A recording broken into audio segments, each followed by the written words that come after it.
Salut tout le monde et bienvenue sur JeuxLab. Alors bienvenue sur cette nouvelle formation liée à la base de données. Alors tout au long de cette nouvelle formation, nous allons parler de la base de données. Nous allons parler de l'intérêt d'une base de données.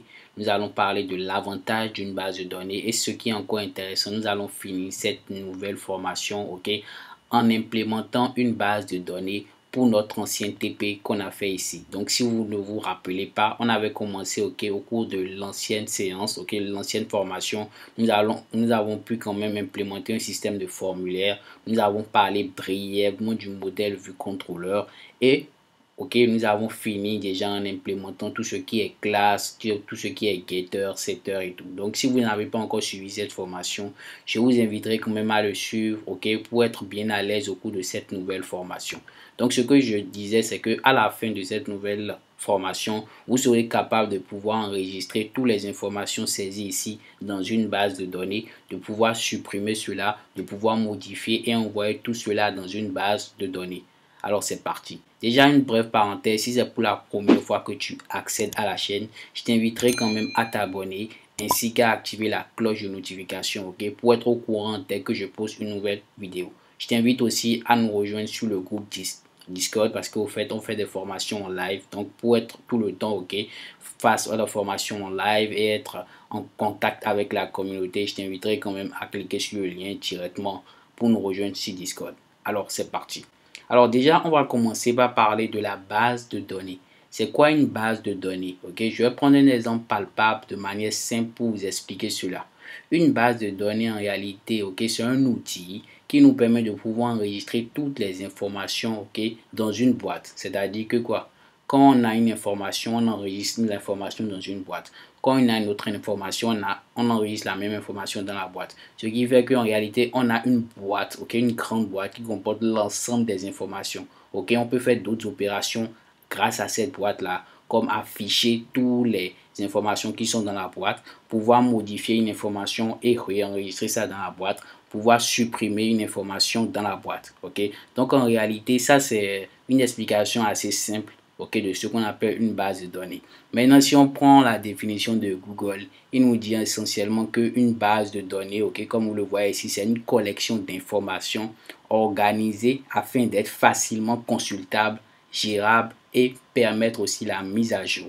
Donc, c'est ce que je vous ai expliqué de manière terre à terre. Donc, alors, si vous avez bien compris cela, la base de données en réalité va nous permettre de pouvoir enregistrer toutes les informations saisies par des utilisateurs, pouvoir les enregistrer dans une base de données, de manière générale. Donc la base de données en réalité c'est une grosse boîte qui va nous permettre de pouvoir stocker tous les saisies entrées par les utilisateurs de notre site. Parfait. Maintenant, comment implémenter en réalité une base de données? Alors déjà, je rappelle déjà que nous avons déjà commencé par parler du modèle vue contrôleur en PHP. Donc si nous on veut implémenter en réalité une base de données, on va essentiellement utiliser du PHP pour pouvoir enregistrer des informations saisies depuis ici dans notre base de données. Alors donc je tiens déjà à dire que en premier lieu, nous avons déjà commencé par parler de tout ce qui est rapport au serveur. Donc par défaut, nous on utilise ici le serveur MAMP. Alors quand je pars au niveau de MAMP, hop, je viens là. Vous voyez là, j'ai démarré mon MAMP et tout. Donc où se situe en réalité tout ce qui a rapport à la base de données. Donc si vous ouvrez votre MAMP, vous avez accès à cette interface là. Et vous donne déjà tous les accès. Toutes les informations nécessaires pour vous permettre de vous connecter en réalité à une base de données. Donc ici par exemple, pour pouvoir accéder à ma base de données, c'est phpMyAdmin. Alors je clique dessus, et là on va un peu regarder ce qu'il nous propose. Donc là il est en train de charger et tout, voilà. Donc quand vous cliquez sur l'option phpMyAdmin, en réalité vous avez accès à une interface qui va vous présenter au fait l'architecture de phpMyAdmin. Alors phpMyAdmin c'est quoi? phpMyAdmin c'est un outil qui nous permet de pouvoir créer des bases de données, de pouvoir modifier les bases de données, ainsi de suite, ainsi de suite. Alors comment déjà créer une base de données? Vous avez vu que ici déjà à cette partie là, j'ai au fait plusieurs bases de données que moi j'ai déjà créées par défaut dans mon projet. Donc pour pouvoir créer une nouvelle base de données, il suffit de cliquer sur l'option New. Ok, quand je clique dessus, ok, je donne un nom à ma base de données. Donc, dans notre cas, on va donner le nom TP, ok, base. On va dire TP base, tout simplement. Ok, TP base, et on crée cette base de données là. Ok, donc cette base de données est déjà créée. Parfait. Ok, comme vous l'avez vu, la base de données est créée.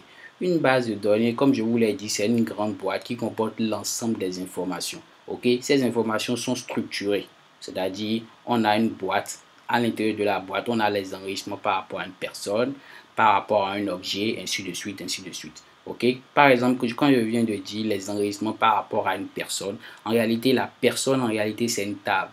Donc, une base de données est constituée de tables. Donc, par exemple, ici, on va créer notre table personne. Ok, donc, il nous demande en réalité notre table personne auquel est constituée de combien de colonnes. Ok, nous, dans notre cas, si je viens par exemple au niveau de notre projet ici, on voit qu'on veut stocker le nom, le prénom, le sexe, le pays. Ok, on peut laisser tout le reste. Le nom, le prénom, le sexe et le pays. Donc en réalité, là, ça fait 4 attributs. Ok, donc si je viens au niveau de ma partie PHPMyAdmin, ici c'est 4. Mais le problème, c'est que qu'en réalité, une base de données auquel est constituée forcément d'une clé primaire. Ok, donc je vais mettre d'abord 5 et je vais vous expliquer cela. Donc je crée maintenant ma base de données avec 5 colonnes. Alors je fais Go. Parfait. Donc voilà les 5 colonnes qui sont là. Donc on va donner un nom à chaque, ok, chaque colonne qui ont été créées. Donc la première colonne déjà créée, c'est l'identifiant. En réalité, on appelle ça la clé primaire. Ok, c'est une clé qui nous permet de pouvoir, ok, pouvoir récupérer spécifiquement une information. C'est grâce à la clé primaire qu'on pourra récupérer en réalité l'information liée à une personne de manière spécifique. Donc ici, je mets entier, que je viens ici, hop, je dis auto-incrémenter parce qu'on ne va pas toucher à cela, c'est auto-généré automatiquement. Donc ici, je fais Go et là, ça c'est ma clé primaire. Je n'aurai pas touché à cela. C'est le système qui va incrémenter ça au fur et à mesure. Ok, ne vous en faites pas si vous ne comprenez pas bien encore cette partie. Au fur et à mesure de l'évolution, vous allez voir un peu ce que je suis en train de dire. Donc ici, à part l'identifiant, on stocke le nom. Ok, je regarde rapidement. On stocke le nom, le prénom, le sexe et le pays. Ok, donc ici le nom. Donc le nom c'est une chaîne de caractères. La taille définie de manière générale c'est 255 caractères. Ok, pareil ici je vais mettre prénom. Hop. Et là, hop, je vais mettre ici Vachar. Hop, je vais mettre ici 250 caractères. Donc ensuite on a parlé du sexe. Ok, c'est toujours un Vachar. Et ici on va mettre 23 caractères parce que soit le sexe est soit M ou F. Donc on n'a pas besoin de mettre 255 caractères pour ne pas au fait gaspiller au fait la mémoire. Donc à part le sexe, on a parlé du pays. Ok, donc ici c'est toujours un Vachar et ici on va mettre toujours 250 caractères. Donc une fois que cela est défini, on n'a pas touché à tout ce qui a rapport ici. Ok, pour parcourir un peu ce qu'il y a là, ici en réalité c'est un champ qui nous permet de pouvoir définir une valeur par défaut. C'est-à-dire que quoi? C'est-à-dire que si l'utilisateur ne note pas ici par exemple le nom, ok, nous on aura dans notre base de données ici, on aura un nom par défaut. Ok, donc ici on peut dire nul par défaut. On peut donner un nom par défaut à cela. Par exemple, ici, on va mettre Jolab. Ok, donc s'il ne remplit pas de nom, au fait, on va lui donner un nom par défaut. Donc voilà, nous, on ne veut pas encore gérer ce côté. Donc c'est juste pour vous montrer cela. Donc passons à la partie attribut ici. C'est juste pour dire, au fait, si c'est un binaire, si c'est une clé étrangère, ainsi de suite. Donc cette partie, on ne va pas encore l'aborder. Ok, on va aller de manière plus simple pour le moment. Donc déjà ici on a parcouru, ici je vous ai parlé de la clé primaire. Ok, la clé primaire au fait c'est l'identifiant comme je l'ai dit qui nous permet de pouvoir accéder à une information précise. Je m'explique. Supposons qu'on vient au niveau de notre, de notre formulaire. Une personne lambda vient, il enregistre une information. Ok, une autre personne lambda vient, par exemple, il enregistre une information. Pour pouvoir au fait récupérer l'information du premier utilisateur qui est venu, c'est grâce à l'identifiant, c'est-à-dire grâce à cette clé primaire là qu'on pourra récupérer l'information. Donc vous voyez que c'est vraiment un truc vraiment important. Donc mis à part ça ici, c'est juste pour pouvoir mettre des commentaires. Ok, cela n'agit en rien dans notre base de données. C'est juste peut-être pour vous aider ou aider les développeurs qui travaillent avec vous sur le projet. Ok, donc si tout cela est bien compris, on sauvegarde notre base de données. Ok, donc notre base de données est sauvegardée. et c'est ce que vous voyez ici, la clé primaire, le nom, le prénom, le sexe et le pays. Ok, parfait. Donc une fois que cela est fait, ok, maintenant on peut commencer maintenant par parler du côté codage.